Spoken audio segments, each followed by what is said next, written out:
এক টুকরো রৌদ্র। কলমে ও কণ্ঠে অর্পিতা ঘোষ মিত্র। বৃষ্টি নামে, নিঃশব্দে নয়, অঝোর শব্দে ভিজিয়ে দেয় শহরের কংক্রিটের বুক। ফুটপাথ ডোবে, রাস্তা হয়ে যায় নদী। গাড়ির চাকা কাদা জলে আঁকে অস্থির বৃত্ত। ছাতার তলায় মানুষ ছোটে, কোথাও আশ্রয়ের খোঁজে, কোথাও এক মুঠো শুকনো জীবনের জন্য। শহর জলমগ্ন, তবু আলো জ্বলে বহুতলের জানলায়। লিফট ওঠানামা করে, ব্যস্ততা থামে না পুরোপুরি। শুধু নিচে জলের ভিতর দাঁড়িয়ে থাকে একটি ভিজে শহর। আর দূরের গ্রামে বৃষ্টি মানেই অন্য গল্প। কাঁচা পথ হারিয়ে যায় জলে, ধানক্ষেত মিশে যায় আকাশের সঙ্গে।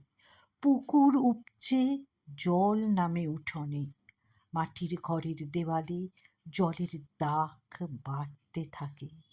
চুলোর আগুন নিভে যায়, তবু কৃষকের চোখে পরের ফসলের স্বপ্ন জেগে থাকে। কোনো মা শিশুকে বুকে নিয়ে দরজার কাছে দাঁড়িয়ে দেখে জল কত দূর এলো আজ। কোনো বৃদ্ধ চুপ করে বসে থাকেন ভেসে যাওয়া পথের দিকে তাকিয়ে, যে পথে একদিন হেঁটে যেত তার শৈশব। শহর আর গ্রাম দুজনেরই শরীরে আজ বৃষ্টি, কিন্তু বৃষ্টির ব্যথা সমান নয়। শহর জল সরানোর পথ খোঁজে, গ্রাম খোঁজে জল থেকে বাঁচার পথ। তবু বৃষ্টি থামলে একই আকাশের নিচে দু জায়গাতেই জন্ম নেয় রোদ। শহরের ভেজা জানালায় সূর্যের প্রথম রেখা, গ্রামের কাদামাখা উঠোনে শিশুর প্রথম হাসি।